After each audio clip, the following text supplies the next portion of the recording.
Festival of harmony संवादिता के उत्सव में हम प्रतिदिन विशिष्ट सभाओं का लाभ ले रहे हैं।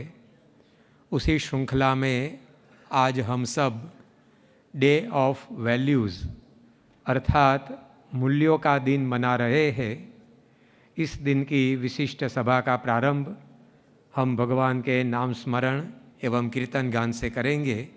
तो पूज्य संत वृंद से निवेदन करते हैं कि वे धून गान एवं कीर्तन गान से आज की सभा का शुभारंभ करें।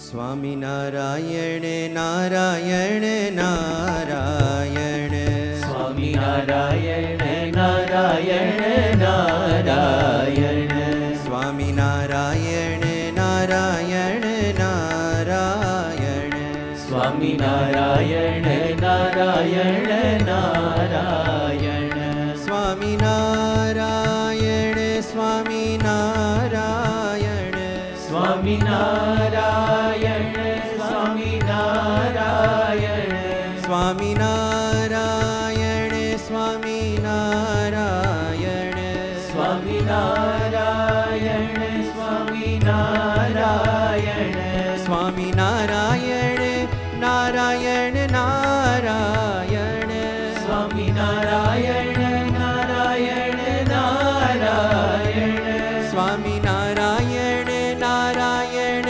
नारायण, स्वामी नारायण नारायण नारायण, स्वामी नारायण नारायण नारायण, स्वामी नारायण नारायण नारायण, स्वामी नारायण नारायण नारायण, स्वामी नारायण नारायण नारायण, स्वामी नारायण नारायण नारायण, स्वामी नारायण नारायण नारायण, स्वामी नारायण नारायण नारायण, स्वामी नारायण नारायण नारायण, स्वामी नारायण स्वामी नारायण, स्वामी नारायण स्वामी नारायण,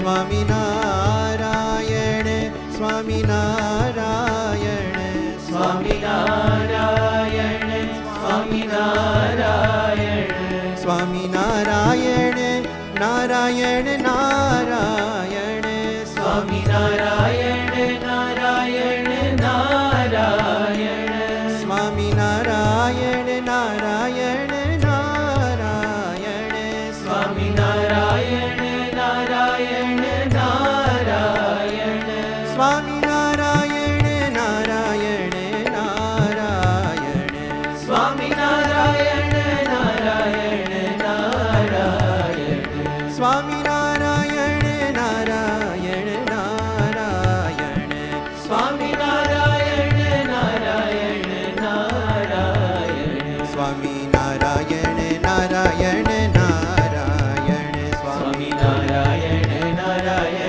नारायण, स्वामी नारायण नारायण नारायण, स्वामी नारायण नारायण नारायण, स्वामी नारायण स्वामी नारायण, स्वामी नारायण स्वामी नारायण, स्वामी नारायण स्वामी नारायण, स्वामी नारायण स्वामी नारायण, स्वामी नारायण नारायण नारायण, स्वामी नारायण नारायण नारायण, स्वामी नारायण नारायण नारायण, स्वामी नारायण नारायण नारायण, स्वामी नारायण स्वामी नारायण, स्वामी नारायण स्वामी नारायण, स्वामी नारायण स्वामी नारायण, स्वामी नारायण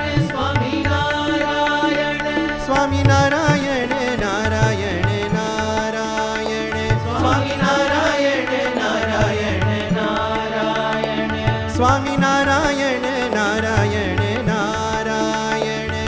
સ્વામિનારાયણ નારાયણ નારાયણ સ્વામિનારાયણ નારાયણ નારાયણ સ્વામિનારાયણ નારાયણ નારાયણ સ્વામિનારાયણ નારાયણ નારાયણ સ્વામિનારાયણ નારાયણ નારાયણ સ્વામિનારાયણ નારાયણ નારાયણ સ્વામિનારાયણ નારાયણ નારાયણ સ્વામિનારાયણ નારાયણ નારાયણ સ્વામિનારાયણ નારાયણ નારાયણ સ્વામિનારાયણ નારાયણ નારાયણ નારાયણ નારાયણ નારાયણ નારાયણ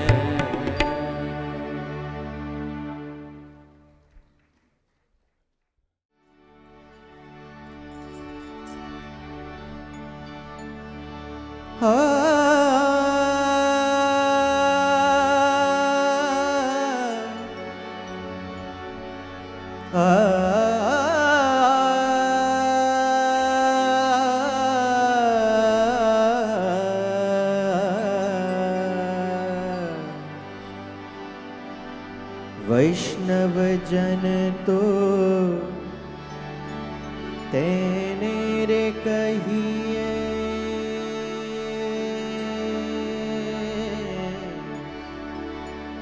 વૈષ્ણવજન તો તેને રે કહીએ જે પીડ પરાઈ જાણે રે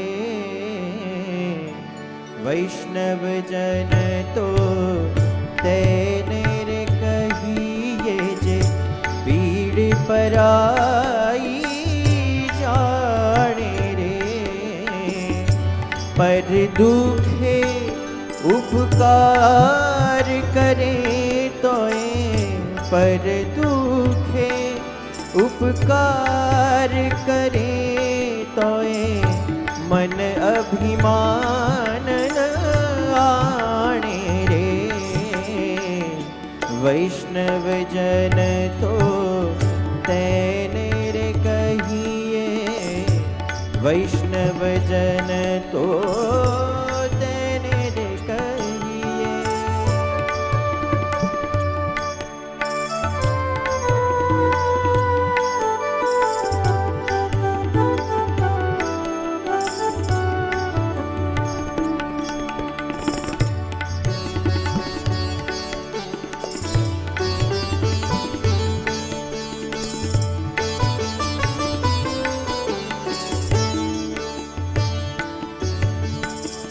सकल लोक मां सहुने वंदे निंदा न करे के नीरे सकल लोक मां सहुने वंदे निंदा न करे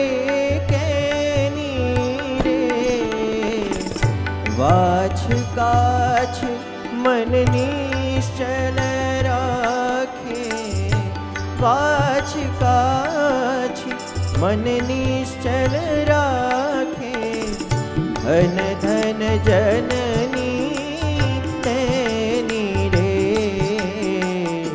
वैष्णव जन तो तेने रे कहिए वैष्णव जन तो तेने रे कहिए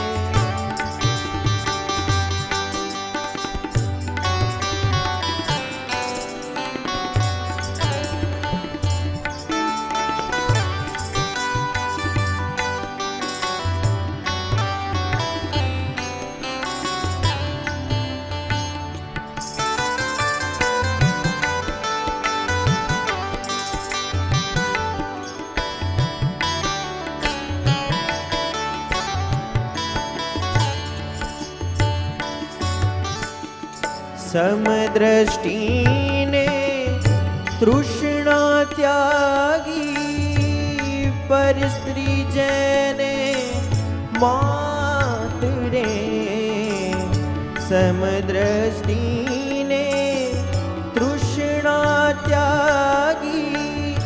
पर स्त्री जैने मात रे जिह्वा थकी असत्य न बोले जिह्वा थकी असत्य न बोले पर धन नव झाले हाथ रे वैष्णव जन तो तेने रे कहिए।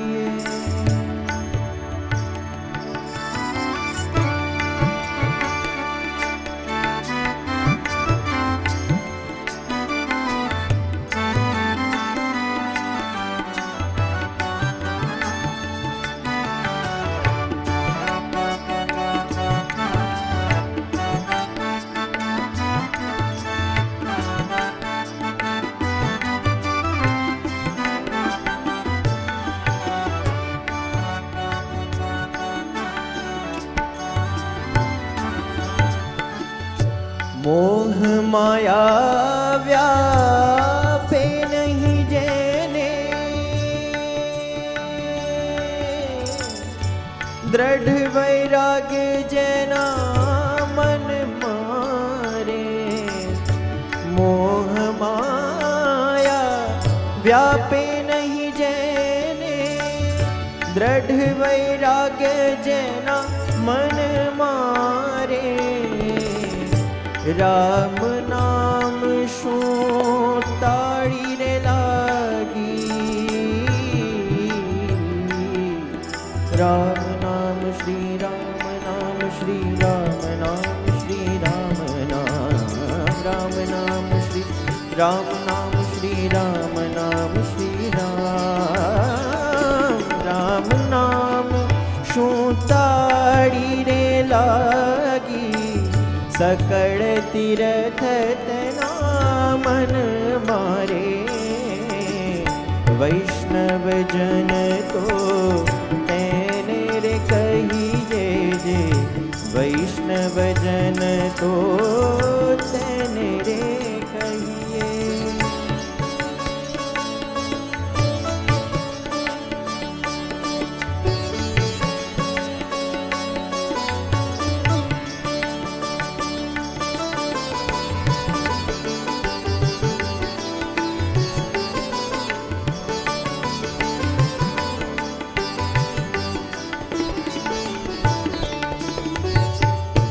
वण लोभीने कपट रहित छे काम क्रोध निवार्य रे वण लोभीने कपट रहित छे काम क्रोध निवार्य रे भणे नर सयो तेनु दर्शन करता भणे नर सयो तेनु दर्शन करता पूरे को तेरे तार्या रे वैष्णव जन तो तेने रे कहिए जे भीड़ पराई राणे रे पर दुखे उपकार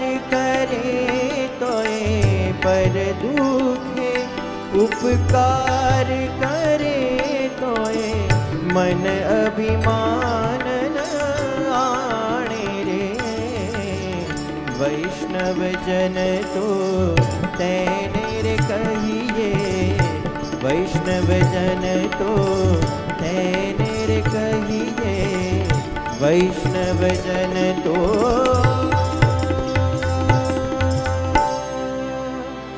तेने रे कहिए।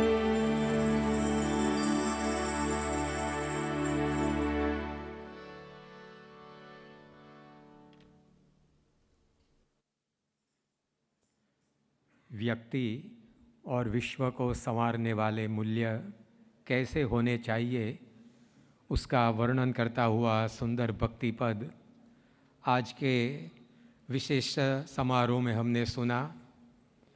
आज जब हम मंदिर महोत्सव के उपलक्ष्य में मूल्यों का दिन डे ऑफ वैल्यूज़ मना रहे हैं, तब मूल्यों का मर्म और महिमा हमारे जीवन में क्या है उसका निदर्शन करता हुआ एक सुंदर वीडियो शो अब हम देखेंगे।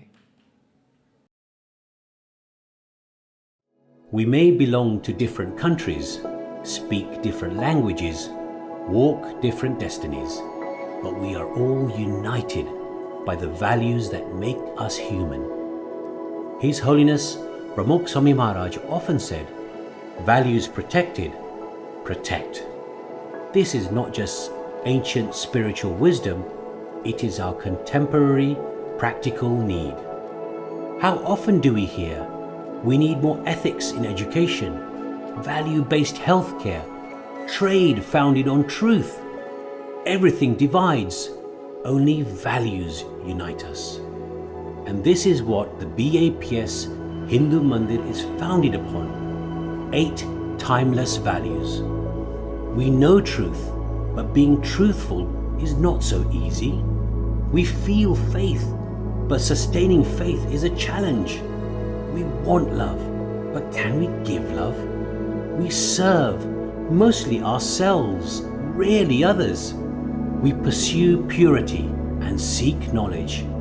We strive for unity, pray for peace. But they all seem like strangers. How often do we see them, meet them, love them? The Mandir is their home, an abode of values. Perhaps embracing these values is what makes this day most valuable, most valuable. કહેવાયું છે કે અસેવ્યની સેવા એ સ્વવૃત્તિ છે અને સેવ્યની સેવા એ મુક્તિ છે. એટલા માટે ભગવાન સ્વામિનારાયણે શિક્ષાપત્રીમાં કહ્યું કે તત્ર બ્રહ્માત્મના સેવા મુક્તિશ્ચ ગમ્યતામ. બ્રહ્મરૂપ થઈ અને ભગવાનની જે સેવા કરવી એનું નામ કહેવાય મુક્તિ. હવે પ્રશ્ન એમ થાય છે કે જ્યારે મુક્તિની અંદર અક્ષરધામમાં કઈ સેવા? ત્યાં કંઈ કચરો કાઢવાનો નથી, પાર્કિંગ કરવાનું નથી, રસોઈ કરવાની નથી, વાસણ ઉટકવાના નથી, તો પછી સેવા કઈ છે? ત્યાં આગળ મકાનો બાંધવાના નથી. તો યોગીજી મહારાજ કહેતા કે ભગવાનની મૂર્તિની સામું આપણે બેસીને ચહ સુખ લેવું. જેવી રીતે ચકોર પક્ષી ચંદ્રની સામે જોયા જ કરે છે અખંડ.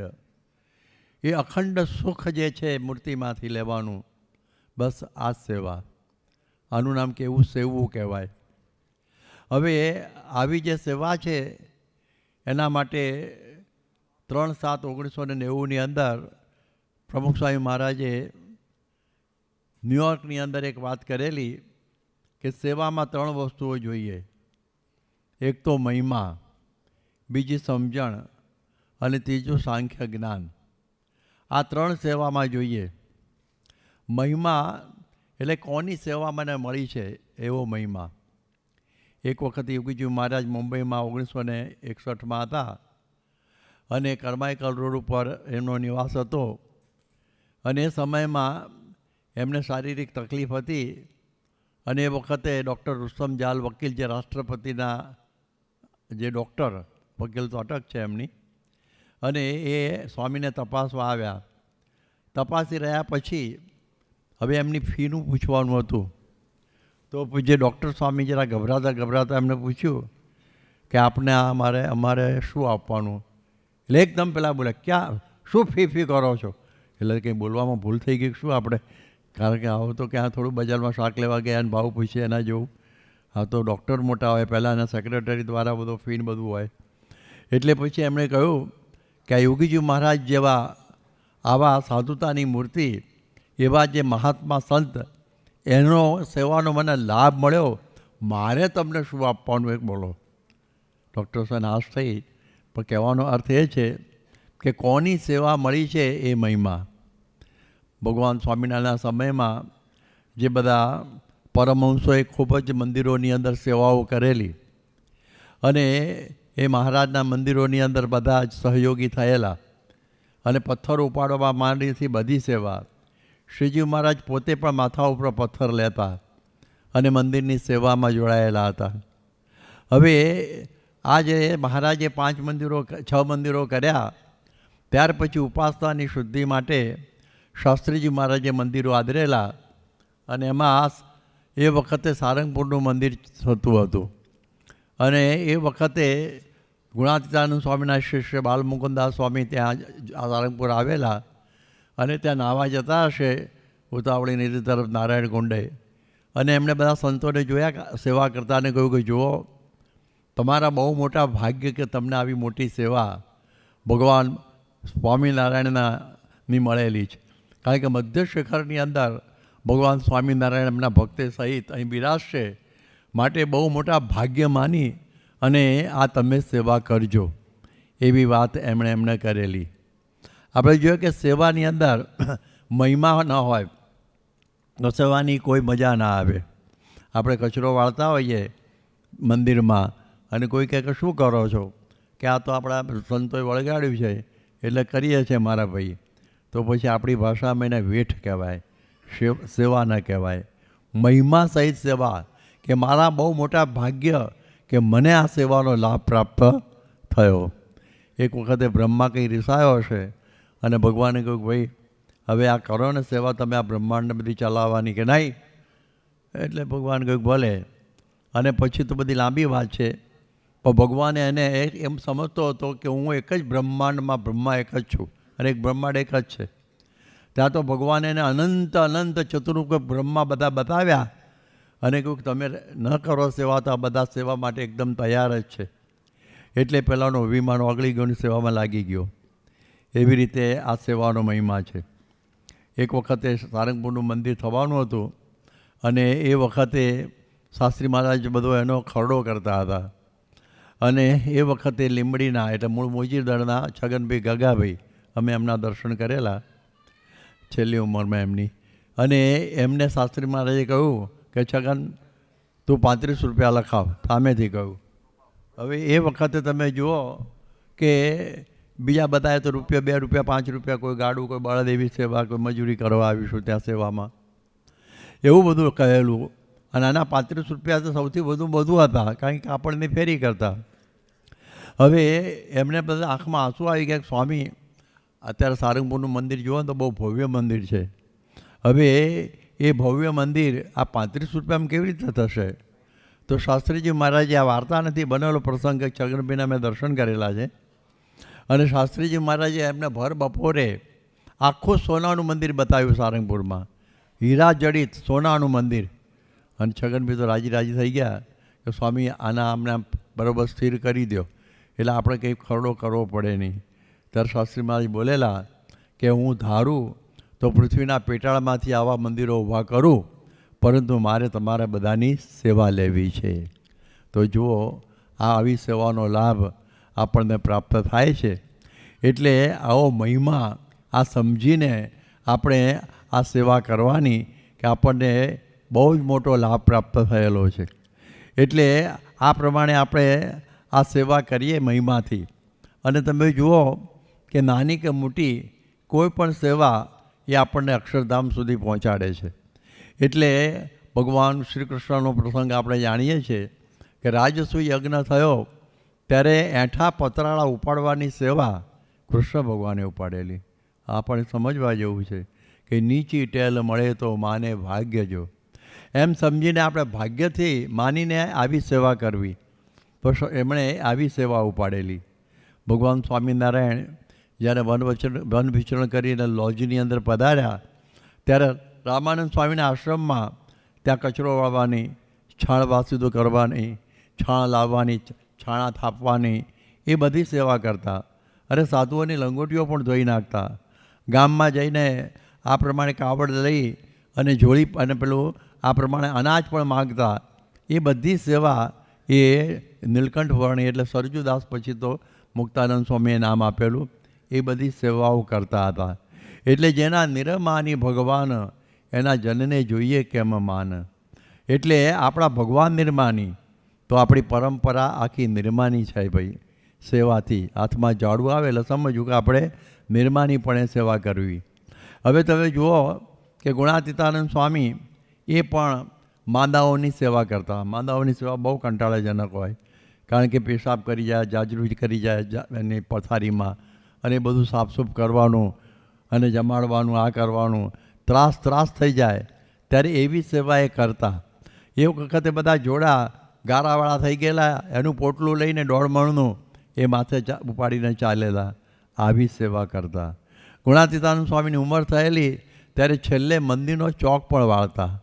એટલે એ કહેતા કે આપણે મંદિરનું જમીએ ત્યારે સેવા કરીએ 2-3 કલાક, ત્યારે હલાલ થાય, એટલે કે એ પ્રમાણે સાર્થક થઈ કહેવાય. એટલે એ દૃષ્ટિથી સ્વામી આવી સેવાઓ કરતા આપણે બધા જાણીએ છીએ. અને ભગતજી મહારાજે તો હવેલીની સેવામાંથી અંતરની હવેલી બનાવી દીધી. જુઓ, એમને તો ખરેખરી સેવા કરેલી છે, એનો જોટો જડે નહીં એવી સેવા. એ વખતે જ્યારે એમને શાસ્ત્રી ગુણાતીતાનંદ સ્વામી કહ્યું એ હૈયામાં ઘણું જ્ઞાન ભર્યું છે, એ મારે આપવું છે, એટલા માટે આ પ્રમાણે કોઈ તૈયાર થાય તો આપું. કે હું તૈયાર છું. એ કે મરજીવા થવું પડશે તો થઈશ. અને એમણે એ સેવા ઉપાડી. જ્યારે 1917 સાલની અંદર ધર્મશાળા ખોલવાની થઈ, ત્યારે એ વખતે રેતી લાવવાની, વળી પાછો ચૂનો કાલવવાનો, એને પાછો આ પ્રમાણે પેલા એના હવાડામાં ઉતરવાનું હોય, એટલે પગમાં ટાંકી પડી જાય, ગરમી એટલી બધી. બધા કહે કે લા એ આંધળો થઈ જઈશ. ત્યારે કે ગુણાતીત ઉપર દેહ કુરબાન છે, એમ સમજીને એમણે સેવા જબરજસ્ત કરી. અનુરક્તિથી સેવા. જેમ સ્વામીની નજર ફરે એમ એમનો દેહ ફરે. જીવની નજરથી સમજી જાય સેવા. એવી પ્રકારની સેવા એમણે કરી બધી. મરજી જાણીને આ બધી સેવાઓ કરેલી. એટલે એ પ્રમાણે ભગતજી મહારાજ 3-3.5 વર્ષની અંદર સેવા દ્વારા બ્રાહ્મી સ્થિતિ પામી ગયા. જુઓ, સેવા દ્વારા બ્રાહ્મી સ્થિતિ. સત્યકામ જાબાલી ગુરુ પાસે આવેલા અને બ્રહ્મજ્ઞાન લેવા માટે. તને ગાયોની સેવામાં વળગાડી દીધા અને એમાંથી બ્રહ્મજ્ઞાન એનામ આવી ગયું. એટલે ગુરુની આજ્ઞાથી જે કરીએ એ સેવા આપણા માટે આવી છે. એટલે એ પ્રમાણે એવી રીતે ભગતજી મહારાજે સેવા કરી. શાસ્ત્રી મહારાજ પણ પથ્થરની લારીઓ જાતે ખેંચતા કે આવી આપણને સેવાનો લાભ ક્યાંથી મળે. યોગીજી મહારાજ તો કહેતા કે અમારે કોઈ દિવસ નખ કાપવાની જરૂર પડતી નહીં, કારણ કે હરિભક્તોની સેવા કરીએ, બધા વાસણો ઉટકીએ તો નખ બધા ઘસાઈ જતા. એવી પ્રકારની સેવા યોગી બાપા કરતા. 3:30 વાગે ઉઠે અને પછી નાહી ધોઈ પરવારી પ્રદક્ષિણા કરી ગોંડલમાં, અને પછી આ પ્રમાણે બધા મજૂરો માટે રોટલા ઘડવાના અને એને ખવડાવવાના, પછી બધું સાફસૂફ કરવાનું, વળી પાછું મંદિરમાં કામકાજ ચાલતા હોય એમાં વળગી જવાનું, વળી પાછી રસોઈ કરવાની, વળી પાછું સાંજનું આ બધું એનું એ, અને રાતના 12 વાગે સૂવાનું. એક એવો આનંદ આવે, જો આમાં શું આનંદ આવે એવું. પણ એ કહેતા કે શાસ્ત્રીજી મહારાજની આજ્ઞા. હવે એ કોઈએ પૂછેલું કે તમને આવી બ્રાહ્મી સ્થિતિ કેવી રીતે પ્રાપ્ત થઈ? ત્યારે કહેતા વાસણ ઉટકવાથી. વાસણ તો કેટલા બધા ઉટકે છે, મુંબઈ બધા કેટલા કાટીઓ ઉટકે જ છે. પરંતુ શાસ્ત્રીમાની આજ્ઞાથી એમણે 40 વર્ષ સુધી આ જ સેવા કરી. એટલે કહેતે આવી સ્થિતિ આ પ્રાપ્ત થઈ, એવું યોગી બાપા હંમેશા કહેતા. એટલે એમનું જીવન જ સેવા પરાયણ હતું. હરિભક્તોના આ પ્રમાણે આ કપડાં પણ ધોઈ નાખતા, એ પણ અમને અનુભવ છે. એટલે આપણને થોડો ખ્યાલ આવે. દારસલામમાં એવી રીતે કરેલું એમણે. તો આવા પ્રકારના યોગીજી મહારાજ હતા. આપ જુઓ કે પ્રમુખ સ્વામી મહારાજ કે જેના સંકલ્પ અહીં અબુધાબીનું મંદિર થયેલું છે, એ પ્રમુખ સ્વામી મહારાજના સાથે તો અમે બહુ વર્ષો સુધી રહ્યા છીએ. અને એમને પણ જે દિવસે પ્રમુખ પદ આપવામાં આવ્યું એ દિવસે જ પેલું સાફસૂફ કર્યું એમણે, ભાષણ ઉટક્યા. આ કેવી મોટી વાત કહેવાય. એક વખતે ત્યાં એ જલજીર્ણીના સમયા ઉપર સારંગપુર હતા અને બધા બગાડી ગયેલા જાજરા બધા. ત્યારે બીજે દિવસે એ વખતે લાઇટ નહીં, કુંડમાંથી પાણી લાવવાનું, અને એમણે એ બધા જાજરા 10-12 હતા એ સાફસૂફ કરી નાખ્યા. કોઈને કહેવાનું પણ નહીં, મને જણાવવાનું એ નહીં. એવી પ્રકારના પ્રમુખ સ્વામી મહારાજ આટલા દરાના પાયાથી માંડીને શિખર સુધી ચક્કીઓ કાઢવાની બધી સેવા કરતા. શરીર કાળું મેચ જેવું થઈ ગયેલું, પણ એના શાસ્ત્રીમાના હાથ ફેર્યો જાડેશ્વરમાં, બધું જતું રહ્યું, પણ નાક પણ ડાઘો તો અમે પણ વર્ષો સુધી જોયેલો. તો એ પ્રમાણે પ્રમુખ સ્વામી પણ એ સેવા પરાયણ હંમેશા રહેતા. એ આપણે એમના જીવનમાં જોયેલું છે. સમય ઉત્સવ હોય બધા, યોગી બાપા શાસ્ત્રીમાનો સમયો, યોગી બાપાનો સમયો, ભાદરાની પ્રતિષ્ઠા, તમે જુઓ કે આ પ્રમાણે આ પછી પ્રમુખ સ્વામી યોગી બાપાનો અમૃત મહોત્સવ, ઓહો શું સેવા કરી છે તમે નજરે જોયેલી છે. અમે તો કંઈ એટલી બધી એમની સાથે સહયોગ એટલો બધો તો નહોતો આપી શક્યા, પણ એ રાતના 2 વાગ્યા સુધી જાગીને ભાદરામાં પાઇપલાઇનો લગાડવીને આ તે ખાવા નવરા ના થાય. ઘણા બધા સેવકો તો રસોડાની આજુબાજુ જ ફરતા હોય. ત્યારે આ પ્રમુખ સ્વામીની સાથે અમે જોયું કે આ પ્રમાણે બંને બોલાવવા પડે. મોટા સ્વામી કે તમે નહીં આવો તો હું જમું નહીં, એવી રીતે આ સેવા પ્રમુખ સ્વામી કરતા અમે જોયું છે. માટલા બધા ઉતારામાં પહોંચાડવા, સાફસૂફ કરવા, ગાદલાઓની થપ્પી કરવી, લોરીમાં ચડાવવા, આ કરવું, આ બધી પ્રકારની સેવા પ્રમુખ સ્વામીને કરતા જોયેલા છે. તો એવી પ્રકારે સેવા પ્રમુખ પદનો જરા પણ અહમ નહીં. આપણા અત્યારે વર્તમાનકાલી ગુરુ છે મહંત સ્વામી મહારાજ.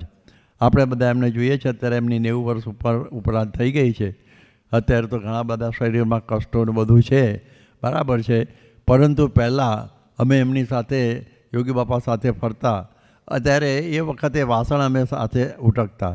અને પછી દાદર આવવાનું થયું મુંબઈમાં, ત્યારે લગભગ 14 વર્ષ સુધી એ ઘણા વખત સુધી એમની સાથે વાસણ ઉટકવાની સેવા અમે કરેલી છે. એ પણ ઉટકે, અમે પણ ઉટકીએ. આ પણ યાદ આવે છે. હાર બનાવવાના હોય, હિંડોળા બનાવવાના હોય, મંદિરની સાફસૂફી કરવાની હોય, આ બધું અમે એમની સાથે વર્ષો સુધી કરેલું છે. એટલે આપણે ત્યાં જોઈએ કે આપણી પરંપરા જ બધી સેવાવાળી છે. આખી આપણી પરંપરા છે એ બધી સેવાવાળી. અને એમાંથી પછી આપણા બધા જેને કહેવાય ને કે યુવાનોને, આપણા સ્વયંસેવક દળને, કાર્યકરોને આ સેવાનો પાઠ છે ને આમાંથી મળેલો છે. આ બધા જે આપણા ગુરુએ આવી સેવા કરી, ખાલી બોલ્યા નથી, પણ એમણે આવી બધી સેવા કરી, એમાંથી એ બધાનો આ બધા આપણા ઉત્સવના સમયમાં આ બધા સ્વયંસેવકો એ બધા જોડાય છે. એની આગળ વાત કરીશ, પણ એની સાથે સેવા કરવાની એ આપણે જોઈએ ને કે મન, કર્મ અને વચનથી સેવા કરવાની. મનની સેવા શું છે એ વાત કરતા યોગી બાપા કે બને કરીને ભગવાન અને ગુરુને નિર્દોષ સમજવા. એક વખતે જ્યારે ગુણાતીતાનંદ સ્વામીએ પ્રાગજી ભગતને કહ્યું કે આ ગિરનાર ઘણા વખતે તપ કરે છે, બોલાવી લાવો ને એટલે કલ્યાણ કરી નાખીએ. હવે કોઈ પણ માણસને આમાં શંકા જાય ને જાય જ, પણ એ દોડ્યા બોલાવા. એટલે બધા કહેલા પ્રાગજી આ સમજ તો ખરો, સ્વામી તો ઉંમર પ્રમાણે બોલે પણ તારે સમજવું જોઈએ ને. ત્યારે કે જો હું તો જઈને માથું ઉડાડી દઈશ અને કહીશ કે હવે બોલાવે છે, આવે તો સન્મુખ નહીંતર વિમુખ, પણ હું તો આજ્ઞા પાળું. તો આવી પ્રકારે નિર્દોષ ભાવ ગુરુના વિશે એમને હતો. એટલે ગમે તે સેવા હોય એની અંદર એ પછી એ નિર્દોષ ભાવથી સેવા કરતા. એટલે મનની સેવા એ આ છે. ત્યાર પછી કર્મથી તો જે કરવાની હોય કે જે આજ્ઞા કરી હોય એ પ્રમાણે સેવા કરવી. સેવા એટલે કે છે ને યોગ કર્મસુ કૌશલમ, જે આપણને કર્મ આપ્યું હોય એને બહુ કુશળતાપૂર્વક કરવું એ પછી યોગ બની જાય. પછી આપણે વાસણ ઉટકતા હોય તો યોગી આપણું નામ લાગી જાય. પછી આપણે કંઈ રસોઈ બનાવતા હોય પણ યોગી ફલાણા. પછી કે કારણ કે એ જે આપણને સેવા સોંપી એ જ આપણા માટે યોગ બની જાય છે, આપણા માટે યોગ થઈ જાય છે. એવું ગીતાની અંદર આપણને કહેલું છે કે જે કર્મ આપણને સોંપ્યું એને ભક્તિભાવપૂર્વક, કુશળતાપૂર્વક, વ્યવસ્થિત રીતે આપણે કરવું, વેઠ ન કાઢવી. તો એ આ કર્મની સેવા છે. વચનની સેવા છે તો આપણે એમના ગુણો ગાવા અને સાંભળવા. અને બીજું યોગી બાપા કહેતા કે પીપા પાપ ન કીજીએ પુણ્ય કિયા સો બાર, જો કિસી કા લિયા નહીં તો દિયા 12,000. આપણે કોઈનું કંઈ લઈએ નહીં તો આપણે આપ્યું જ કહેવાય. એમ કોઈના અવગુણ ન ગઈએ તો આપણે એના ગુણ ગાયા બરાબર. તો અસેવા એટલે શું? અવગુણ ગાવા. અને સેવા એટલે શું? ગુણ ગાવા. કદાચ તમને ગુણ ગાવાનું ન ભાવે તો અવગુણ ન ગાવ તો પણ એક પ્રકારની સેવા જ છે. તો એવી પ્રકારની સેવાની વાત આપણને વચનની યોગી બાપા શીખવાડતા. પછી કહે છે મરજી જાણી અને સેવા કરવી. મરજી જાણીને એક વખત ગુણાતીતાનંદ સ્વામી વાડિયા હાટીનામાં બોલ્યા કે આંબા બધા સુકાય છે, તો તરત જ ભગતજી મહારાજ ઉપડ્યા. એને કહેવાનું નહોતું, ખાલી એ તો ખાલી કથામાં જ બોલેલા એવું. અને એ આંબા 200 હતા, એને નદીમાંથી હાંડા લઈને પાણી પાઈ દીધું અને 2, 4, 5 કલાક સુધી કામ સેવા કરી સ્વામી રાજી થઈ ગયા. એટલે જુઓ, આ પ્રકારે એમની મરજી જાણીને સેવા કરવી. એક આપણા સંપ્રદાયમાં એ સત્સંગીઓ બેઠા છે, એમને ખ્યાલ હશે કે પહેલાં જ્યારે સ્વામીને આફ્રિકા જવાનું થયેલું 1955ની અંદર, અને એ વખતે બાલમુકુદાસ સ્વામીને એમની સેવામાં લેવાના હતા. હવે એ વખત બાલમુકુંદ સ્વામી નાના અક્ષર સ્વામીની સેવામાં હતા, અક્ષર પુરુષોત્તમ સ્વામીની સેવામાં.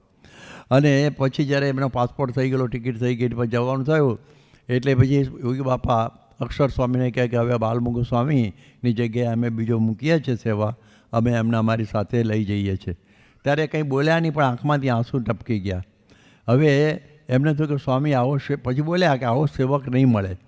હવે સ્વામી એકદમ પેલું શું કહેવાય, ધર્મ ભલામાં આવી ગયા કે હવે શું કરવું, કે આપણે હવે મૂંઝવણમાં પડી ગયા. શાસ્ત્રીમાના જૂના આ સાધુ, અને આપણે આ પહેલી વખત આફ્રિકા જવાનું, એમાં એરોપ્લેનમાં બેસવાનું, યોગી બાપાની સેવા કરવાની, એવો લાભ અમને મળવાનો હતો બાલમુકુંદ સ્વામીને. અને હવે આ પ્રકારનું આવું થયું એટલે યોગી મહારાજ કંઈક બોલ્યા નહીં. સાંભળજો, એ કંઈ બોલ્યા નહીં. એ બાલમુકુંદ સ્વામી ત્યાં જ ઊભા હતા, એમની સામે જોયું, આમ દયામણે ચહેરે આમ જોયું. બાલમુકુંદ સ્વામી એક જ સેકન્ડની અંદર ઓન ધ સ્પોટ, સ્વામી હું રોકાઈ જાઉં છું, હું રોકાઈ જાઉં છું. અને રોકાઈ ગયા અને ઠેઠ ધામમાં ગયા ત્યાં સુધી સેવા કરી. બહુ પ્રેમથી ને ભક્તિથી આ બાપા પાછા આવ્યા, ખૂબ ભેટ્યા અને ગોંડલની આજીવન સેવા સોંપી દીધી. મરજી જાણીને સેવા. આ મરજી જાણીને સેવા બહુ અઘરી વાત છે. આપણે જોઈએ કે આ પ્રમાણે લંડનની અંદર જ્યારે કલ્ચરલ ફેસ્ટિવલ ઓફ ઇન્ડિયા થયો, એ જ વખતે સ્વામી એની સુવર્ણ તુલાનો પ્રસંગ હતો. અને આ બાદ નગર ચાલુ હતું ને 20મી તારીખે પાછો 20 જુલાઈ 1985માં આ ઉત્સવ આવ્યો. હવે સ્વયંસેવકો ઓછા, શું કરું? તો એ વખતે સ્વામી બહુ વિચારમાં પડી ગયા. પણ 350 સ્વયંસેવકો બેઠેલા, અને સ્વામી કહ્યું ભાઈ હવે તમારે ત્યાં આવવાનું થશે નહીં. બધાએ જય બોલાવી, મરજી જાણી અને એમની રુચિ જાણી, અને એ સેવાનો લાભ જે સુવર્ણ તુલા જોવાનો, જેમાં એ ઘણાએ ખૂબ સોનાનું દાન આપેલું, જે સેવાની અંદર જે એ ઉત્સવ 36 વર્ષ પછી સત્સંગમાં થતો, એ વખતે તો જે લંડનથી, કોઈ અમેરિકાથી, આફ્રિકાથી, લંડન તો હતું જ, આફ્રિકાથી, ઇન્ડિયાથી બધા ત્યાં આવેલા. અને આમને પાછું સેવામાં રહેવાનું થયું, આ નગરની સેવામાં. તો પણ પ્રેમથી કરી, આ મરજી જાણીને એ રીતે રુચિથી સેવા કરવીને એનો બહુ મહિમા કહેવાય છે. તો એ પ્રમાણેની આ સેવા, તો મન કર્મ વચને આ સેવા કરવી, મરજી જાણીને આ પ્રમાણે સેવા કરવી, ત્યારે એ સેવા કહેવાય છે. હવે આપણે બધા જોઈશું કે આ બધી સેવાઓ આપણે કરીએ છીએ, અને એના ફળ સ્વરૂપ એના આપણે જોઈએ કે એનાથી કેવી સેવા. આ તો બધી જે આધ્યાત્મિક રીતે વાત કરી મેં બધી થોડી, અને બીજી બધી આ એમની રુચિ જાણીને બધી વાતો કરી. પણ એની સાથે સાથે જોઈએ કે આપણે એક સૂત્ર બોલે છે લોકો કે જન સેવા એ જ પ્રભુ સેવા. એમ ના બોલાય. જન સેવા એ જ પ્રભુ સેવા નહીં, એમાં પ્રભુ ખસી જાય અને મનુષ્ય વિશેષ થઈ જાય. એટલા માટે જન સેવા અને પ્રભુ સેવા, એ જની જગ્યાએ અને મૂકવાનું, કે જન સેવા અને પ્રભુ સેવા. તો આપણી સંસ્થામાં આપણે પ્રભુ સેવા તો છે જ બધી, આપણા ત્યાં મંદિરો છે, એની બધી ભક્તિભાવની સેવાઓ બધી તો થાય છે. પણ જન સેવા શું? તો જન સેવા એટલે એ છે કે બે પ્રકારે હું વાત કરીશ, કે જ્યારે જન એટલે મનુષ્યો કંઈક મુશ્કેલીઓમાં આવી જાય ત્યારે એની સેવા કરવી જોઈએ. એમાં ભગવાન બિરાજમાન છે એમ માનીને એની પણ સેવા કરવી. તો આપણી સંસ્થાની અંદર જ્યારે પણ જોઈએ છે કે આપણા ત્યાં ભારતમાં કે વિશેષમાં અતિવૃષ્ટિ, અનાવૃષ્ટિ, કે પછી સુનામી, કે પછી પ્રમાણે ભૂકંપ, કે કંઈક પણ માનવીય રીતે થયેલી ઉપાધિઓ, હુલ્લડો વગેરે, કંઈક રોગાદી આપદાઓ, પ્લેગ વગેરે, તો આપણી સંસ્થા હંમેશા આગળ દોડેલી છે. આપણે જોઈએ કે મોરબીનો બંધ તૂટ્યો ત્યારે આપણે કેવી સેવાઓ કરેલી, એની ફિલ્મો ના જોયો તો ભાઈ જોજો બધા, તો આપણને ખબર પડે. અમને પહેલાં તો ખબર નહોતી કે અમે આટલી બધી સેવા કરી. જોયું ત્યારે ખ્યાલ આવ્યો કે પ્રમુખ સ્વામીનું કેટલું પ્રદાન નર્મદા બંધની અંદર હતું, કેટલું બધું, કારણ કે એમાંથી કેટલી મોટી સેવા ગુજરાતની થવાની હતી અને થઈ. એવી જ રીતે આ પ્રમાણે બધા આ ઘરો બધા ધરતીકંપ થયા, ત્યાં બધી જગ્યાએ મહારાષ્ટ્રની અંદર, ઓરિસ્સાની અંદર, આંધ્રની અંદર, તામિલનાડુની અંદર, તો આપણી સંસ્થા પ્રમુખ સ્વામી મહારાજના આદેશ પ્રમાણે દોડી અને એ બધાએ ખૂબ બધી સેવાઓ કરી છે. તો આપણા સ્વયંસેવકોએ ગજબની સેવા આ બધા પ્રસંગોએ કરી. અને આપણી 5 જે વિશ્વની અંદર મોટી રેડ ક્રોસ બધી સંસ્થાઓ ગણાય છે, એમાં BIPSનું એક નામ છે સેવાની અંદર, BIPS સંસ્થા નંબર 1. યુક્રેનની અંદર આપણને ખબર છે કે બધા દોડ્યા. આપણે જોઈએ હમણાં કોરોના થયો તો આપણી સંસ્થાએ કેટલી બધી સેવા કરી.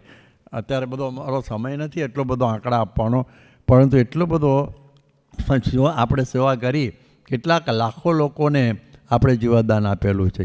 આપ જુઓ કે આ તો મનુષ્યની સેવા ભાઈ, પણ જ્યારે દુષ્કાળ પડ્યો ત્યારે સ્વામીએ 10,000 પશુઓની પણ સેવા કરેલી છે. કારણ કે જો પશુઓ બધામાં પણ ભગવાન જ રહેલા છે. બ્રાહ્મણે ગવી હસ્તીની પંડિતા સમદર્શિન. એટલે આ પ્રમાણે એના માટે કેટલ કેમ્પોને બધું કર્યું અને કેવી રીતે માવજત કરેલી છે અદ્ભુત રીતે, એકદમ જાણે ઢોરવાડા જેવું નહીં, પરંતુ એને કલ્યાણ કેન્દ્ર એવું નામ આપેલું. પોતાની જુદી એની ગમાણ અને એવી રીતની બધી સુંદર વ્યવસ્થા સાથે આ બધા પગલાં કરીને એમણે બધાને મોકલી દીધા. મનુષ્યોના માટે પણ જ્યારે દુષ્કાળ પડ્યો એટલે આપણે સિરિયલ જે અમૂલ્ય બનાવી અને બધાને લાખ માણસોને 6 મહિના સુધી બધાને આપેલું, એ પણ બધા યાદ કરે છે બધા. તો આવી રીતે સ્વામીશ્રીએ આ જનસેવા આ કરેલી છે. બીજી જનસેવાનો બીજો અર્થ જોઈશું તો માણસોને સંસ્કારો આપવા, એ બહુ મોટી સેવા છે, જનસેવા. અમે દાદરમાં હતા તો દાદર મંદિરની સામે અમુક લોકો ગરીબો બિચારા ઠૂંઠવાઈને પડેલા શિયાળામાં સ્ટેશન આગળ બધા એના ચોકમાં બધા ખુલ્લામાં. ત્યારે કોઈક શેઠ નીકળ્યા છે, એને દયા આવી, રાત્રે જોયું હશે એણે, અને બીજે દિવસે એ બધું એ કંઈક સ્ટેશન વગર ભરીને બધા ધાબળા લઈ આવ્યા અને દરેકને ઉઠાડી દીધા જાતે. એને બહુ સંતોષ થઈ ગયો કે મેં આ પ્રમાણે સેવા કરી. અને એ વખતે પધારીએ મહારાજ, અને એમણે એ બધી સેવાઓ કરી અને પછી બીજે દિવસ જોવા ગયા કે કેવી રીતની સેવા થયેલી છે. તો બધા છે ને એમનામ જ સૂતેલા કે થયું શું આ બધું, મેં ધાબળા ઉડાડી દીધા ને ગયા ક્યાં ધાબળા. ત્યારે કોકે કહ્યું કે ધાબળા વેચી મારી, દારૂ પીને સૂઈ ગયા છે આ બધા શાંતિથી, એક દિવસથી ફિસ્ટ થઈ ગઈ.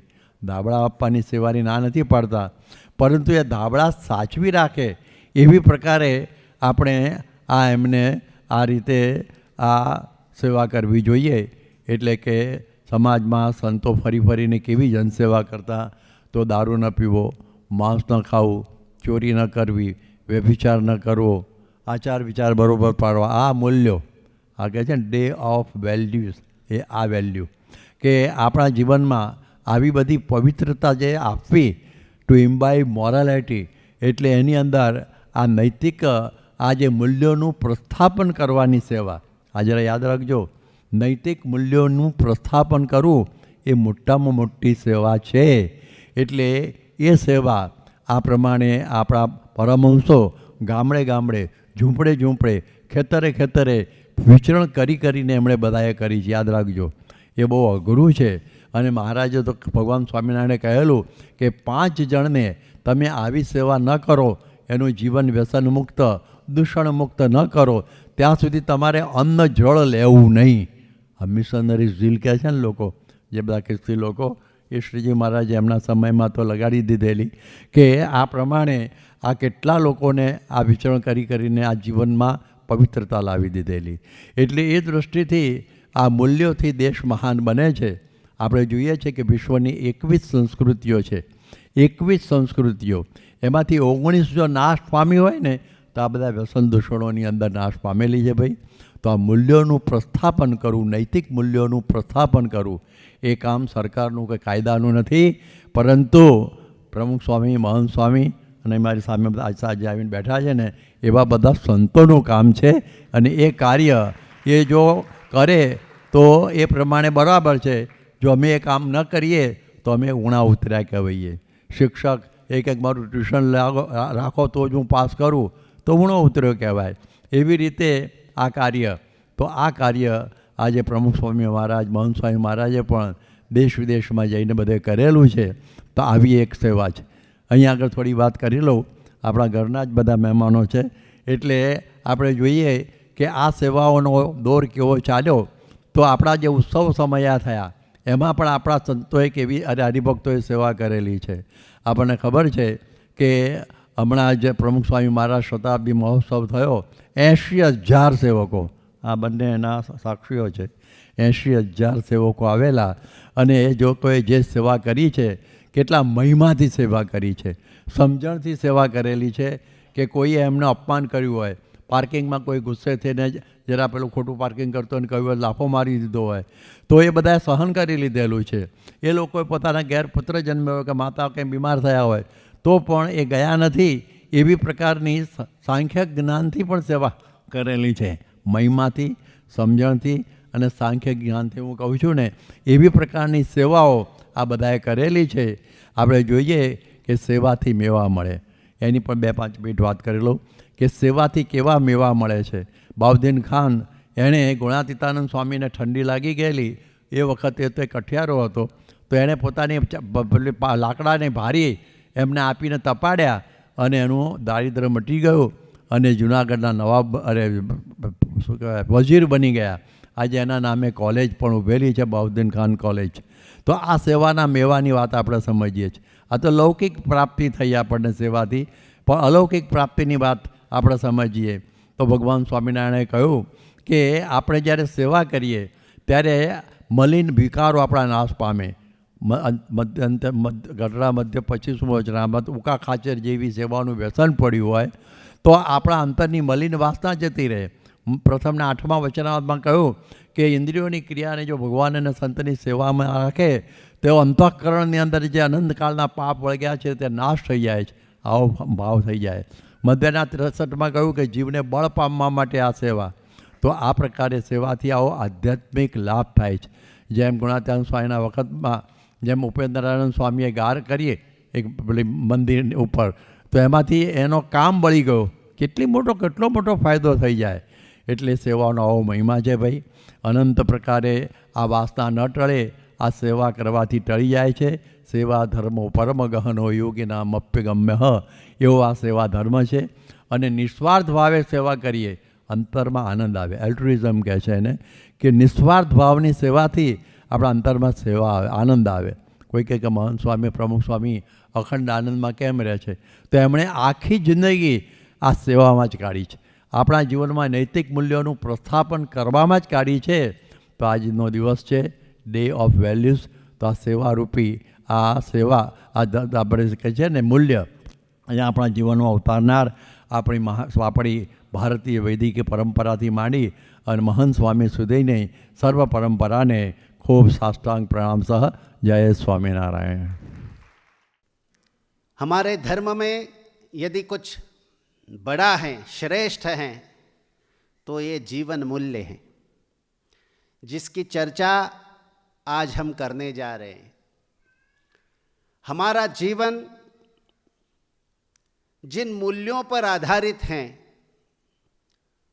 ये सारे सनातन धर्म में समाहित हैं. इसीलिए इसको सनातन कहा जाता है. वो मूल्यों पर आधारित धर्म है. व्यक्ति केंद्रित, स्थान केंद्रित ऐसी व्यवस्था सनातन में नहीं है. वो मूल्यों पर आधारित धर्म है. इसलिए जितना हो सके दुनिया में कहीं भी आप जाए, ये जो वैल्यूज़ हमें सही मायने में मानवता सिखाते हैं, और यदि हमें इस विश्व में शांति की स्थापना करनी है, हर जगह पर शांति यदि चाहिए, तो ये सनातन मूल्य बहुत उपयोगी हैं. सनातन मूल्यों से विश्व में शांति प्रस्थापित होगी. इसलिए ये जो मंदिर यहाँ बना है, सही में आजू बाजू में आप देखेंगे एक साधा पेड़ भी नहीं है यहाँ, कुछ हरियाली नहीं है, बस बंजर जमीन जमीन और जमीन. इस जंगल में ये सुंदर मंदिर बना है. ये सही में जंगल में मंगल हो गया है.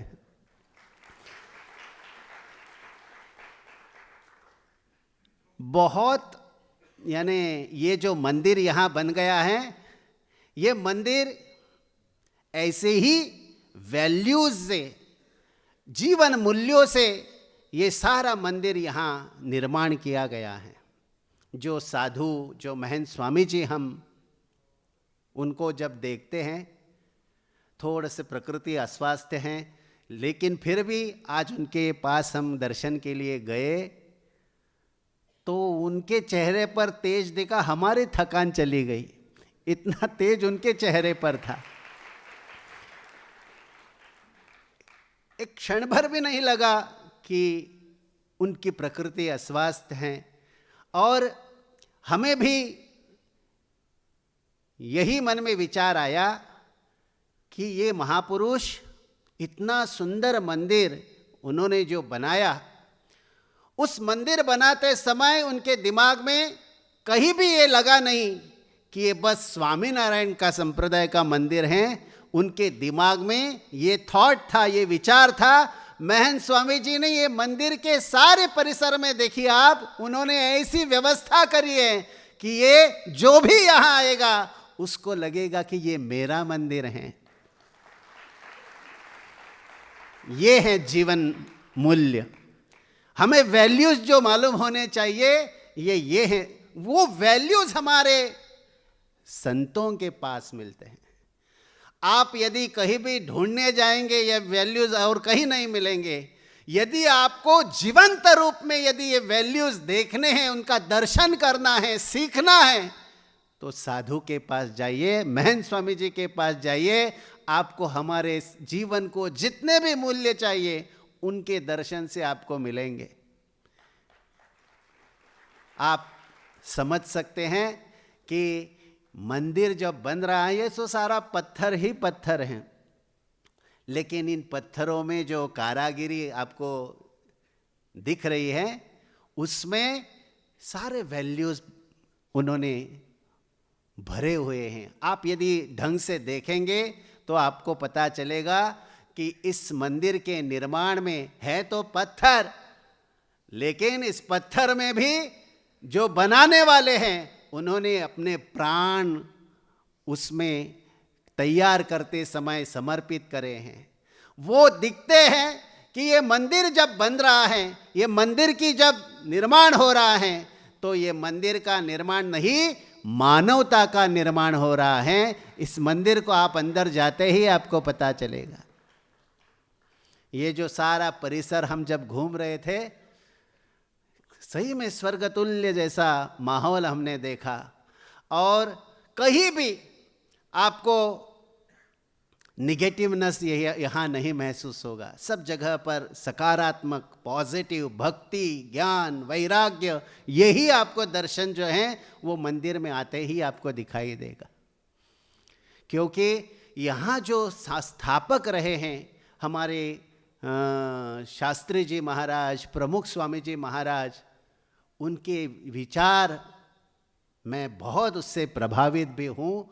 और मुझे लगता है कि ये जो काम है, शास्त्री जी महाराज जी का हो या महंत स्वामी जी का हो या प्रमुख स्वामी जी का हो, ये देश दुनिया में काम पहुँचा या पहुँचाने की ज़रूरत है। और ये काम ये संतों के पास हम जाकर सीखते हैं। तो मुझे लगता है कि आज का ये दिन, वैसे तो हमें मालूम है कि ये जो कंट्री है, इस कंट्री में जो मुखिया हैं यहाँ के, उनको आज धन्यवाद हम ज्ञापित करते हैं।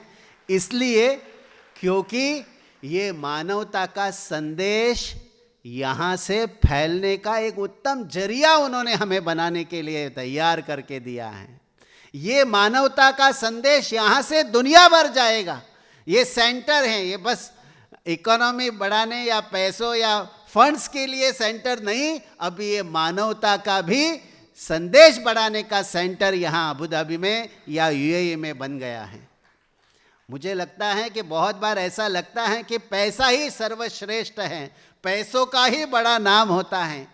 दुडुर जो पैसा है वो पैसा ही सबको श्रेष्ठ लगने लगता है। लेकिन यदि आप डे ऑफ वैल्यूज़, आज यदि ये चर्चा हो रही है, तो वैल्यूज हमें सिखा। सत्य जो है, प्रेम जो है, वो किसी पैसों से आपको नहीं मिलेगा। यदि ये चाहिए तो यहाँ वैल्यूज की कीमत है। ये धन है हमारे सनातन संस्कृति का, और इसी से हमें अपना जीवन जो है वो व्यतीत करने की आवश्यकता है। ये महापुरुषों को यहाँ देखिए, उनके दिमाग में बस ईश्वर ईश्वर और ईश्वर है। भगवद गीता कहती है, संतुष्ट सतत योगी यतात्मा दृढ़ निश्चयः।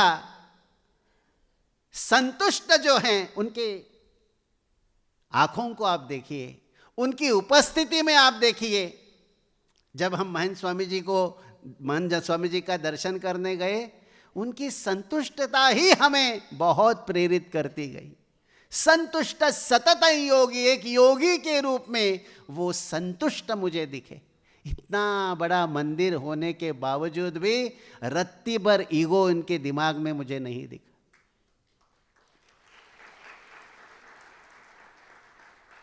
विनम्रता से हाथ जोड़े हुए दिखे। ये हमारा धन है। संतुष्ट सतत योगी यतात्मा दृढ़ निश्चयः। ये इतने शांत, ये इतने संतुष्ट कैसे बने? भगवद गीता कहती है, यतात्मा दृढ़ निश्चयः। जिन्होंने आत्मा यानी ईश्वर पर भरोसा रखा, ईश्वर को बड़ा किया। ईश्वर को यदि आप बड़ा करेंगे तो जीवन में आपको सब कुछ मिलेगा। यदि आप गलत तरीके से पैसा भी कमाएंगे तो वो पैसा भी आगे जाकर गलत तरीके से आपसे दूर हो जाएगा। आप कंगाल हो जाओगे कि इन रिटर्न वही मिलेगा जो आपने कमाया है।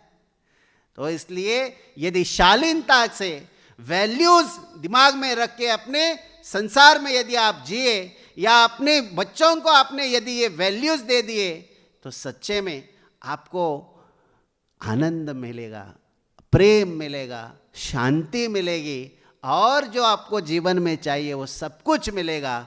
और इसीलिए ये जो BAPS ने भव्य मंदिर बनाया है, उनका खुद का कहना है कि ये सबका मंदिर है। यहाँ सबको आना है, यहाँ सबको शांति पानी है, यहाँ आकर सबको मानवता का दर्शन दिखाना है। और इसीलिए ये मंदिर जो है वो यहाँ अबू धाबी में बन रहा है, बन गया है। और मुझे बड़ी प्रसन्नता है कि इस मंदिर के इस उद्घाटन में मुझे आने का सौभाग्य हमारे ब्रह्म विहारी महाराज जी ने और महंत स्वामी जी ने दिया।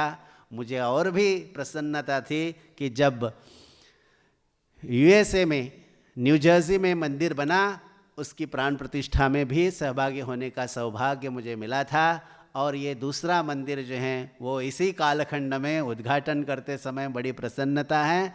और मैं मानता हूँ यदि दुनिया को शांति चाहिए तो हर राष्ट्र में ऐसा हिंदू मंदिर बनना आवश्यक है। और इसी से दुनिया को पता चलेगा कि क्या भारत क्या चीज़ है, सनातन क्या चीज़ है, हिंदू क्या चीज़ है, हमारी मानवता क्या चीज़ है। और ये सब हमें सद्भाव कैसे बढ़ाने के लिए प्रवृत्त करते हैं। हम किसी पर कभी आघात नहीं करते, हम किसी पर अटैक नहीं करते, हम सब में प्रेम। सर्वे भवन्तु सुखिनः, सर्वे सन्तु निरामयाः, सर्वे भद्राणि पश्यन्तु, माँ कश्चित् दुख भाग भवेत्। किसी को क्लेश देना हमारे संस्कृति में नहीं बैठता। हमने कभी किसी को परेशान नहीं किया। और यही आज दुनिया को दिखाना और सिखाने की आवश्यकता है कि किसी को परेशान करके शांति कहीं नहीं मिलेगी। मैं ही सर्वश्रेष्ठ हूं ये कल्चर नहीं, मैं भी सर्वश्रेष्ठ हूं ये कल्चर ठीक है। और इससे बहुत बड़ा हार्मनी, सद्भाव, समरसता का संदेश जो है वो दुनिया में जाएगा। और आज के इस पवित्र मंदिर के उद्घाटन में मैं मानता हूँ, मैं जब महंत स्वामी जी को मिला तब भी यही बात हमने कही कि ऐसा ही आपका आशीर्वाद देश और दुनिया को मिले, ताकि संतों के आशीर्वाद से जो निस्वार्थता से देश और दुनिया को सुखी और शांत करना चाहते हैं, आनंदी करना चाहते हैं, उनके आशीर्वाद चाहिए। तो इस मंदिर के इस उद्घाटन के प्रसंग पर हमारा यहाँ इंटरनेशनल सद्गुरु फाउंडेशन COE काउंसिल चल रहा है, बहुत से ऐसे सदस्य भी यहाँ के हमारे यहाँ उपस्थित हैं। तो ये बहुत अलग अलग प्रकार से अलग अलग काम के लिए यहाँ उपस्थित हैं, लेकिन अपने अपने धर्म में अपने अपने कल्चर में जाएंगे, जरूर जाए, लेकिन मानवता का मैसेज जो है वो मानवता का मैसेज इस मंदिर के माध्यम से दूर दूर तक जाएगा, इसमें कोई दौराइया नहीं है। मैं जाते जाते कहता हूँ कि सबको इस मंदिर के काम में जुटना चाहिए, और ऐसे ही ये जैसा मंदिर बना है सबको समाहित करने वाला, यहाँ बैठा एक एक शरीर एक मंदिर बने, और उनको यही काम हर जगह पर करने की आवश्यकता है। इसी के साथ आप सब लोगों को बहुत बहुत आशीर्वाद। पूज्य महंत स्वामी जी को बहुत बहुत लंबी आयु मिले और उनका आशीर्वाद सदा सबको मिले, यही कामना के साथ मैं आपका विदा लेता हूँ। जय स्वामी नारायण, जय श्री राम, जय जय श्री राम। भारत माता की वंदे। स्वामी नारायण नारायण नारायण स्वामी।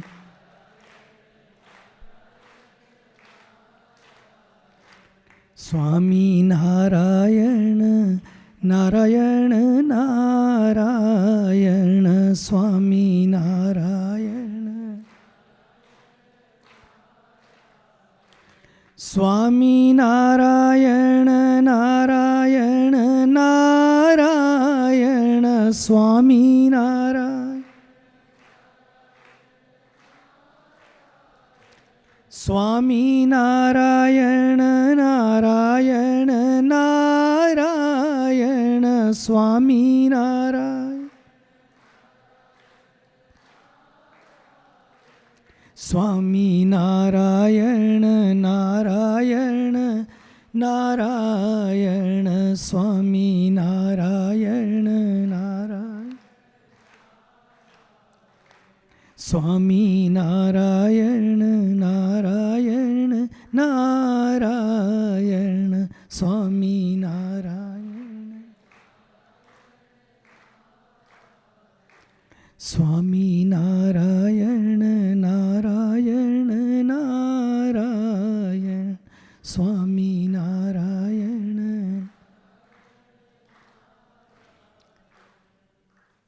मंगलम भगवान विष्णु मंगलम गरुडध्वजः मंगलम पुंडरीकाक्षो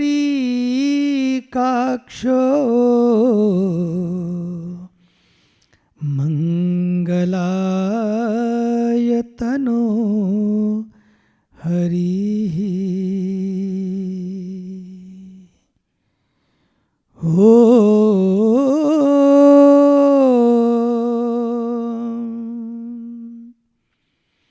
सहना भवतु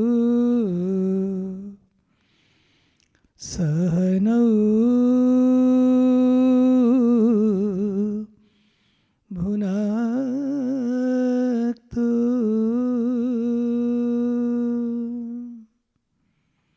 सह वीर्यं करवावहै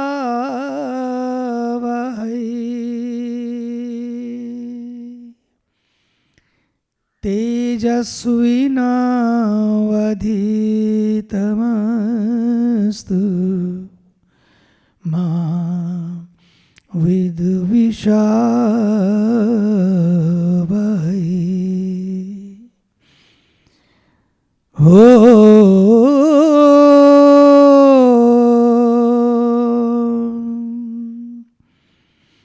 असतो मा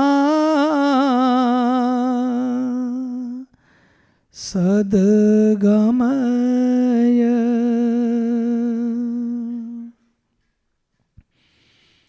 तमसो मा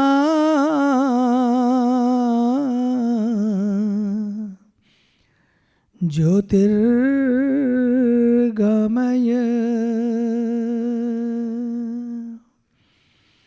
मृत्योर्मा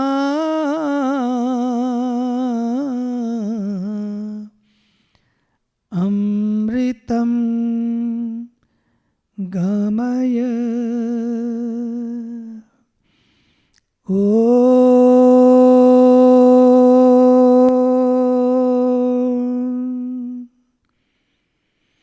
शान्तिः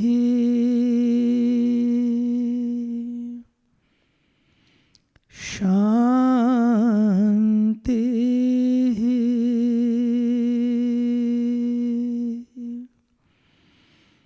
शान्तिः।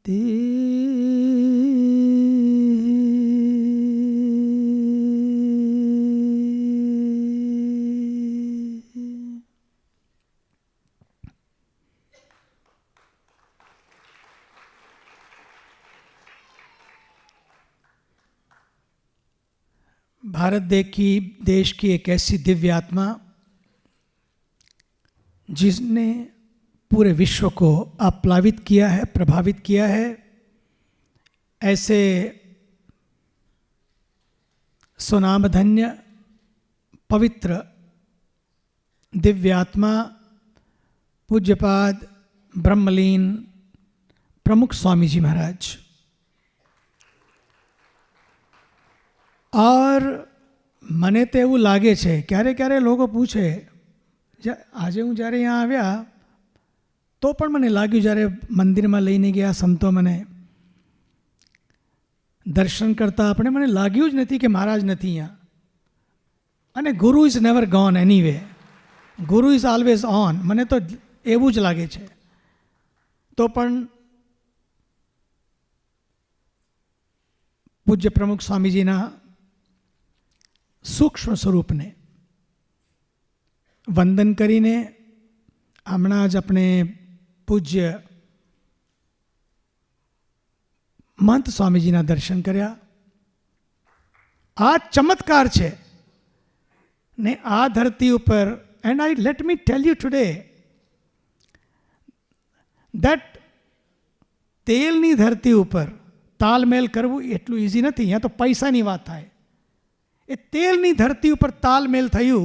કેવી રીતે તાલ? નહીં તો આખા વિશ્વમાં ઘાલમેલ થાય. અને જ્યારે ઘાલમેલ થાય ને પછી વાત જામે નહીં. એ તાલમેલ ત્યારે થાય એ અંદર હોવું જોઈએ. our honorable king and the president Sheikh Mohammed bin Zayed, you have proven to the world, you have shown to the world, you have shown to the world that AUI stands for peace, AUI stands for all, AUI stands for love, AUI stands for harmony. It's not only the land is given, but the love also is given. Love also is given. And you are the one, you have learned this. The life is not only to have more, but having more is not enough. After having more, life is to be more. And being more is sharing more, giving more, loving more, caring more. And you have opened the borders and the barriers for this great tradition. પૂજ્ય સ્વામીજી વાત કરતા હતા જીવનની. મને તો લાગે જીવનની આપણે વાત કરીએ અને જીવનમાં અગર વેલ્યુઝ ના હોય, આ એટલું મોટો મંદિર એના પાયામાં, એના મૂળમાં અગર મજબૂતી ના હોય ને એ ટકતા નથી. कोई पण बिल्डिंग नहीं टकी सके. एटली मोटी मोटी बिल्डिंगों ऊभी है. जिस जीवन में मूल्य ना हो, जीवन नहीं. कैसे? अगर बैंक तो हो पण पैसा ना हो, बैंक तो हो और पैसा ना हो. A bank is there but money is not there, no use. पैसा ज ना हो बैंक में तो शा माटे बैंक? नदी तो हो पण पानी ना हो, एने नदी ना कहेवाय. फूल होए एમાં સુગંધ ના હોય એને ફૂલ ના કહેવાય. સુંદર તો હશે, નકલી ફૂલ નકલી જ હોય છે. આ માટે અસલી જીવન જોઈએ તો અસલી જીવન માટે મૂલ્યો જોઈએ. મૂલ્યો જોઈએ. આ મૂલ્ય, જ્યારે હાર્મનીની વાત આવે, હાર્મની કોઈ બહાર નથી. Harmony in, harmony out. અગર ભીતર હાર્મની નથી, બહાર હાર્મની ક્યારે પણ એનું દર્શન ના થાય. આ માટે કહું છું, તમે ભાગ્યશાળી છો. તમે જે ધન આપ્યું છે, જેને જેને તમારું ટાઈમ આપ્યું છે, જેને જેને શારીરિક શ્રમ આપ્યું છે, તમે ભાગ્યશાળી છો. અને આજથી હું આખા વિશ્વને લોકોને કહું છું, if you want to create harmony, if you want to bring these values, please come here and see the true example. એ લોકો મેડલ જીતવા માટે નથી કર્યું. ये मेडल जीतने के लिए काम नहीं किया. प्रमुख स्वामी जी महाराज कहता, जहां संप ત્યાં જંપ. આજે आप जो छो इस संपनु परिणाम है. इसलिए आज हम आए हैं केवल दर्शन करने के लिए, आपकी साधना का, आपकी उस सेवा का, आपकी उस संवादिता का, आपके उस समर्पण का मैं दर्शन करने आया हूँ. इसलिए जो भी यहाँ पर मैंने दर्शन किया, जो भी मैंने देखा है, मुझे तो लगता है कि ये हमारे देश के जो मंत्र हैं, ये जो हार्मनी के मंत्र हैं, सर्वे भवन्तु सुखिनः, कैन यू बिलीव इट? क्या मंत्र हजारों साल पहले दे के गए वो लोग. May all be happy. सोचो आप, allness. To me if any music, આજે આપ જો છો ને બધું શા માટે છે? એ સંપ છે. બધા સંતો લાગેલા છે ભગવાન સ્વામિનારાયણ માટે. બસ આપણે જીવન વારી દેવું છે ભગવાન સ્વામિનારાયણ માટે. આપણે એવી રીતે આપણે आखा विश्व ने संदेश लेवी जरूर है. बस इतना ही कहना चाहता हूँ मैं. आपने जो किया है, आपने जो दिया है, और आगे जो आपके द्वारा दिया जाएगा, वो विश्व के इतिहास में स्वर्णाक्षरों में लिखा जाएगा. इसलिए आप बड़े भाग्यशाली हैं. जिन संतों का आपको सानिध्य मिला है, आप बड़े भाग्यशाली हैं. आपने जो क्रिएट किया है वो पूरे विश्व को प्रेरणा देगा. ये मानवता का संदेश देगा कि आपने जो चमत्कार किया है ये सचमुच इस धरती के लिए वरदान बनेगा. यहाँ प्यार भी बढ़ेगा, रोजगार भी बढ़ेगा, समृद्धि भी बढ़ेगी और शांति भी बढ़ेगी. अभी जो हमने बात सुना, तो ऐसी बात भारत के सब संतों ने बताई है. आप सबने आदि शंकराचार्य का नाम सुना होगा. आदि शंकराचार्य जी ने 16 साल की उम्र में श्रीमद् भगवद गीता, उपनिषद और ब्रह्म सूत्र में आगे बढ़ गए. आज की भाषा में कहे तो डिलीट हो गए और इस पृथ्वी पर 33 साल रहे हैं. उस जमाने में उन्होंने पैदल भारत की यात्रा 3 बार की है. और खाली यात्रा नहीं की है, भारत के 4 कोने में 4 गादी की स्थापना की है. और ये धर्म की बात, अध्यात्म की बात हजारों साल तक चलती रहे, ऐसे शंकराचार्य का नियुक्त किया है. और आज परंपरा ये चालू है. वो शंकराचार्य उन्होंने क्या बताया है? उनका एक बहुत प्रख्यात स्तोत्र है, भज गोविंदम, भज गोविंदम, गोविंदम भज मूढ़मते. भगवान का भजन करो, भगवान का भजन करो. यही बात हमारे गुरु योगी जी महाराज हजारों बार बोलते थे. कभी कभी रात को लघु करने के उठते और अकेले ही है तो बैठे बैठे बोलते रहते, भगवान भजी लेवा, भगवान भजी लेवा, भगवान सौनु भलू करो, महाराज पंडे पधार्या. तो ऐसी बात ये सब संतों ने बात बताई है भगवान का भजन करना। लेकिन भजन करना माने क्या है? तो हमारा पूरा जीवन भगवान के सामने रखकर कार्य करने का है। सिर्फ नाम लेना इतना ही नहीं, नाम तो लेने का ही है, लेकिन ये बात आगे रखने की है। भगवान हमको देखते हैं, भगवान हमको जानते हैं और भगवान हमारे प्रत्येक कर्म का फल देते हैं। और जिसके भी परिचय में हम आते हैं तो उसमें भगवान है, ऐसा देखकर इनका आदर करना। अंग्रेजी में कहते हैं love all, respect all, trust few, follow one and only one and no one else. भगवान को ही अनुसरण करने का है और ऐसे गुणातीत गुरु का अनुसरण करने का है।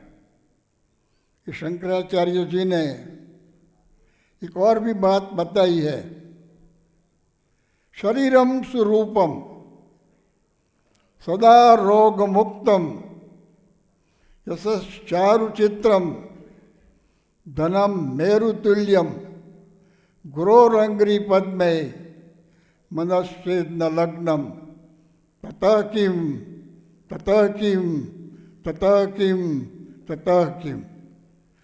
हमारा कितना भी शरीर अच्छा हो, आज ब्यूटी कंपटीशन होती है, क्या ब्यूटी कंपटीशन, क्या ये शरीर है? इस शरीर को जैसे हम स्पेस में देख सकते हैं मोबाइल से या तो टेलीविज़न से, ऐसे टाइम में देखें। इस सभा को 100 वर्ष के बाद में देखे, कोई हाजिर है? सब चले गए। कहाँ चले गए किसको मालूम है?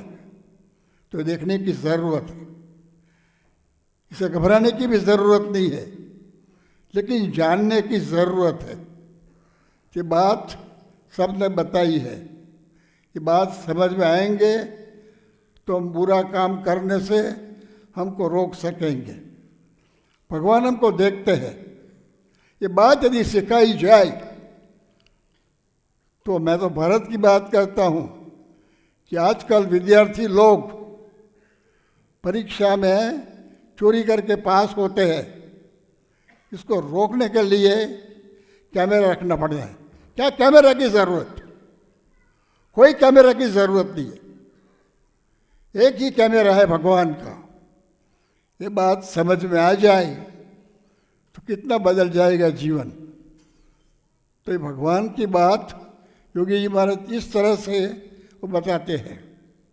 और प्रमुख स्वामी महाराज जिन्होंने संकल्प किया था, और ऐसे कई संकल्प किए थे, और प्रमुख स्वामी महाराज ने भी संकल्प किए थे, और आज ये संकल्प जो बाकी थे वो प्रमुख महान स्वामी महाराज पूरे कर रहे हैं।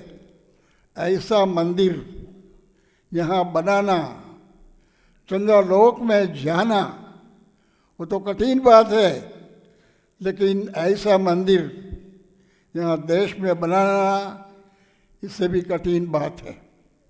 लेकिन पूज्य ब्रह्म विहारी स्वामी उसको इतनी दृढ़ता थी, और इनके साथ दूसरे सब संत थे, तो उन्होंने कार्य किया है।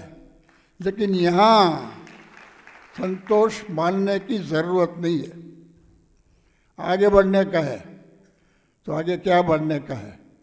तो पहले हम मंदिर बने, हमारे घर को मंदिर बनावे, और जहाँ भी हम काम करते हैं सब जगह मंदिर है। ऐसी बात हम समझकर कार्य करेंगे तो ये बात और भी बढ़ती जाएंगी। और जो बात हम जानते हैं हमारे बच्चों को सिखाओ। आजकल मनोवैज्ञानिक कहते हैं कि बालक का घड़तर, उसका फाउंडेशन 2.5 साल में डालते हैं। 2.5 साल में फाउंडेशन क्या सिखाने का है? तो वह बालक 2.5 साल तक कहाँ रहता है? तो घर में रहता है। तो हम जागृत होवे और बालकों को ये बात सिखावे। यदि बालक का जन्म हुआ तो उसका पहला दर्शन किसी का नहीं कराने का, भगवान का दर्शन कराओ, संतों का दर्शन कराओ, मंदिर का दर्शन कराओ। वो समझता नहीं है क्या है, समझे या ना समझे, लेकिन दिखाओ ये कार्य आपको करने का है। सब ऐसा करेंगे। ये भी छोटा बच्चा सब इधर बैठा है, बात करता है, वो कहाँ का मेरे को मालूम नहीं है। यदि इसकी तो बात अलग है, लेकिन यदि अमेरिका का होता है, he can become the president of America. यदि ओबामा साहब प्रेसिडेंट बन सकते हैं तो हम क्यों नहीं बन सकते? प्रेसिडेंट कोई महत्ता नहीं है, अनंत कोटि ब्रह्मांड है, एक ब्रह्मांड में 14 लोक है, इसकी कोई गलती नहीं है। लेकिन इस लोक की दृष्टि से ये बात करते हैं, तो ये बात समझने के लिए और समझाने के लिए ये मंदिर है कि हमारा जीवन शुद्ध बना रहे, अंदर की शुद्धिकरण करने की है। यहाँ एक पत्थर पड़ा हुआ है, कोई टकराएगा तो इसको रहानी होगी, लेकिन एक छोटी सी पथरी